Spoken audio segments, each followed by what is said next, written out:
Namaste, I'm Vani Raju, Executive Director of Ganges Valley School.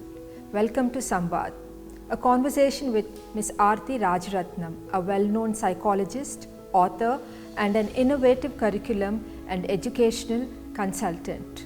Welcome, ma'am. Thank you. When there is a burnout, what are the repercussions of burnout? Like, do they lean on to something which is not desirable, not safe? Do they go to those spaces? It will be a very individual choice. For example, there will always be maladaptive and adaptive ways of dealing with burnout. Assuming that there is a supportive ecosystem, meaning there are adults who are responsive, a person can come out of the burnout where they feel, okay, I can do this again. And we've seen time and again people who've had injuries as a result of stress in sport, with a good coach and with a good psychologist on the team, they're able to come back and play even better than before. Or a student who's faced failure for the first time, in the presence of a good supportive teacher, comes back. So that support plays a huge role. But like you say, yes, there are a lot of people, especially young children, who do choose addictive patterns. It can be substance, for example, like, it can be alcohol, it can be smoking, it can be some kind of drugs that people are using, narcotic substances, or it can be the other forms of distraction and addiction that are more common now, which is gadget related. It can become excessive screen time, creating avatars. And that is something that we see a lot more with young people now. They create an avatar because this person is not desirable. So I'll create this desirable avatar who's dealing with the world. So there is this depersonalization that happens. There is a detachment actually, and a huge disconnect between who I am and who I want the world to see me as. So these are all huge repercussions when this pressure is very high.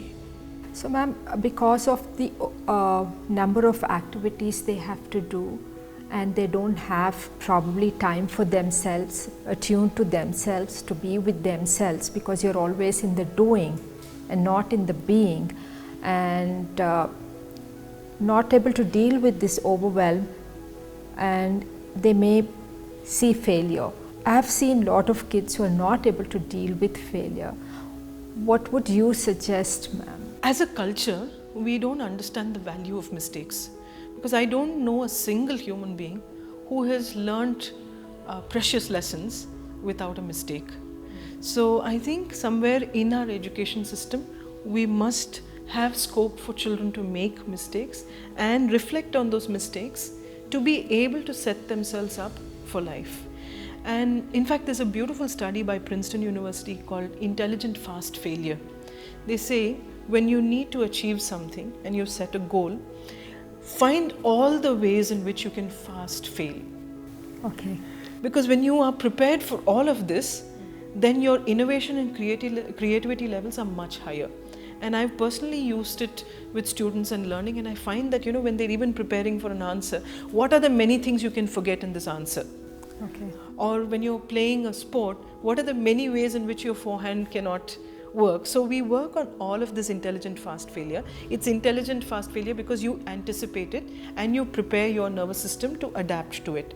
Because ultimately, when you look at any learning, initially it's only at the level of the chemicals in the brain or the neurotransmitters. Then it becomes a structure which is called a synapse. If I were to draw a parallel, it's like the copper wire that conducts electricity. Without an insulator, the copper wire is of no use. Right? The insulator in the nervous system is called myelin. The myelin is formed when I make a mistake. So when I'm learning a skill, when I fumble, for example, when I'm speaking to you and I fumble, there's myelination that's already happening saying, speak it this way. Okay. And then humor will take on and say, oh, this is how you can make the correction. So that gentle, playful, spontaneous part exists within all of us. How are parents dealing with this failure? Are they taking it too seriously and shaming the children, which is impacting the children in a big way, even to try and fail? Again, that external validation that we earlier spoke about comes into play here. When I have decided that my child's value is determined only by how many marks he or she gets or how many trophies he or she can bring back to me, I've already set my child to become afraid of failure. I've already introduced the fear of failure there, because my affection will be taken away from you if you don't achieve so much. As parents, we are making love very conditional. If you perform, if you do well, I love you. Otherwise, I may still love you, but I won't appreciate or show it, or may take away the love if you don't perform. Yes, it becomes a very big threat for the child, because for children, their ultimate need is that the people that they live with love them. And if that's going to be determined by how much I can perform, it's very unfair. So children basically want to be seen, heard, and loved. I think that sense of belonging is the most important. When I feel belonging, I feel safe, and as a result of that, I'm willing to take risks. Now, a person who's willing to take risks needs to have a safety net, and usually it's the parents' love. And if I don't have that safety net, somewhere I've missed out the whole point of parenting. At a young age, if you're not taking those risks, if you're supported even if you fail, as you grow older, if you do a certain business or your work, you're not willing to take risks because you have fear of it. So in fact, there is a beautiful quote that I always use with young people: failure may never harm you, but fear of failure can kill you. So the mantra that I usually teach them when I work with them: never let success get to your head and failure to your heart. Because when you are successful, take it to your heart, be grateful for it, because it happened because of many people's effort, not just your own. When you fail, take it to your head, because that's the time you need to redefine methods. When you take it there and you say, okay, I probably need more practice here, or I need to learn this skill, or I need to acquire this, I look at what resources are required as opposed to I'm useless, and then break myself down. So when you take failure to the head, it gives you an opportunity to redefine so much and acquire a lot more skills. In that sense, it may not lead to a burnout. It may help me be more in touch with myself and be content with what I'm putting out into the world. We as educators and parents have to learn a lot more how to deal with children, not expecting them to change, but we have to equip ourselves to deal with them and their success, their failure, their dreams, their desires. What about children are quitting? Why do they quit? Now, there are a lot of glorified quotes that say winners never quit, quitters never win, and things like that.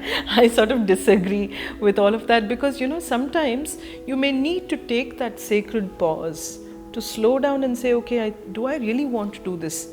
Is this making me really contribute towards the world, or am I doing it because of it's somebody else's expectations of me, and things like that. There is a beautiful story of a Indian king who's at war, and he realizes that he's being overpowered by the enemy. So he mounts the horse and he starts riding away. And at one point he realizes that the saddle is not tight enough, and that if he rides the same way, he'll be captured. So he gets down and repairs the whole thing, sort of sets it in order.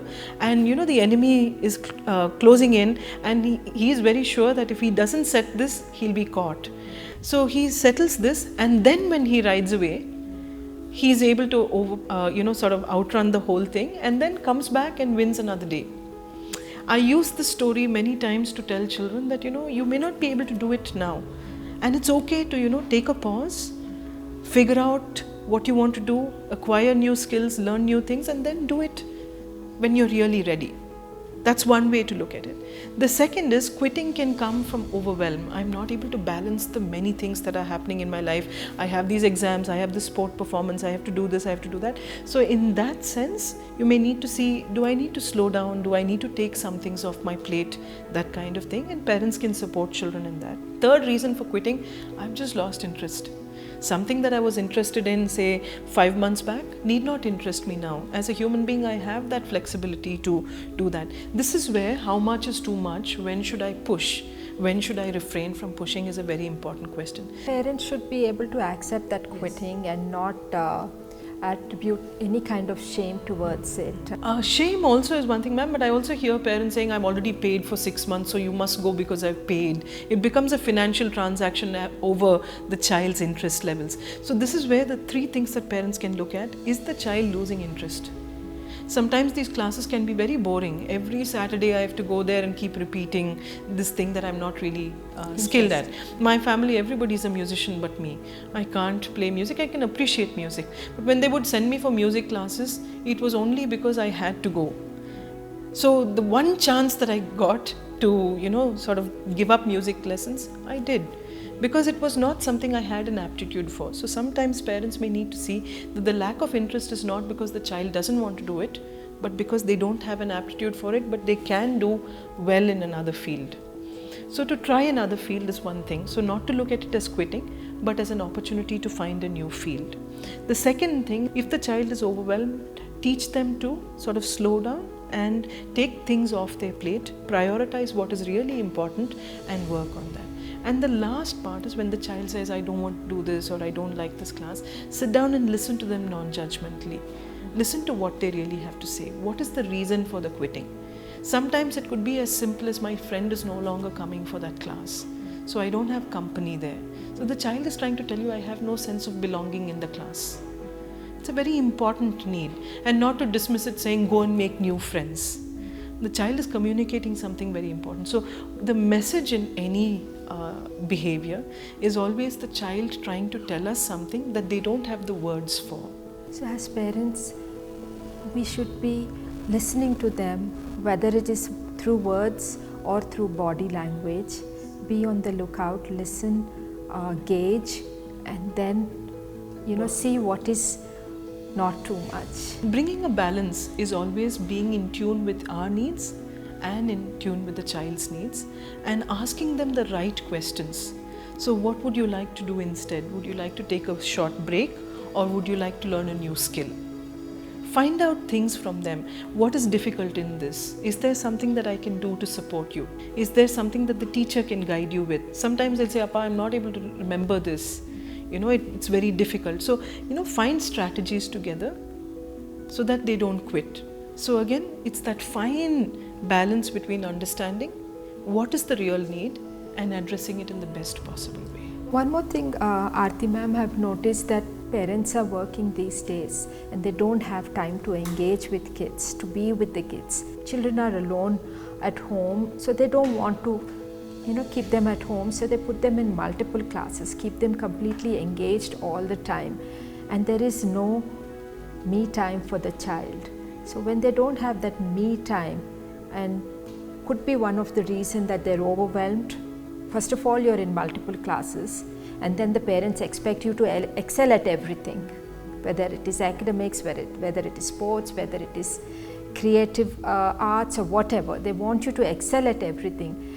That's, I think, inhuman, and it's not possible. That could lead to, again, overwhelm and wanting to quit. So it is us parents who have to really check in what is that we want for the child. If I could give a simple formula, 0 to 2 years, focus only on bonding with your child, let your child feel safe. That's not the time to teach anything. I see. Nothing, none of the flashcards, none of the infant stimulation, nothing. Let the child bond with you. A lot of things which are available right now on social media, lot of examples that till 3 years you have to stimulate the child. I've seen parents holding flashcards in a crib, wanting them to remember things, stimulate. Yeah. No, stimulation at that age is in the safe bonding, because when the child is in a trusting world, no matter how old they are later on, this initial attachment that they have with the primary caregiver will give them all the skills that they require later on in life, as opposed to a child who's already performance driven at that age, who's going to be anxious all through life. Right? That's the first. Second, between 2 and 7 years is when there's a lot of movement and a lot of fantasy. So if you want to do anything at that time, don't put them in classes. Allow them to explore the world with their body. So all the climbing, the crawling, the jumping, all of these things. Messy play is very important at that time. They have to, play in the mud, play in clay, finger painting, smearing, fantasy dolls play, all of that. No gadgets till 7. That's the best thing to do. The third thing is between 8 and 12 years is when they know rules. So games with rules, that's when your music lessons come in. That's when, because sports can come in before, dance can come in before, because it's free. The body already loves movement at that time. At 8 to 12 years, you can get them to do the sitting down and working with rules. Above 12 years, there must be opportunities for a variety of relationships, because the most important lessons there come from relationships, because it's identity. So when you say relationships, what do you mean, Aarti? So basically, once I'm a teenager, around 13, my brain is sort of opened up to abstract intelligence. I like working with my peer group. There are some times I want to work alone, but many times I want to challenge somebody, challenge authority, all of that. So that's when I'm learning boundaries, that's when I'm learning assertiveness, that's when I'm learning to stand up for myself. And that's also the age where I take a lot of risks. So at that point, if I have healthy relationships of different age groups, then I have a well-rounded personality. That's why these rules are very important to follow. Thank you so much, ma'am.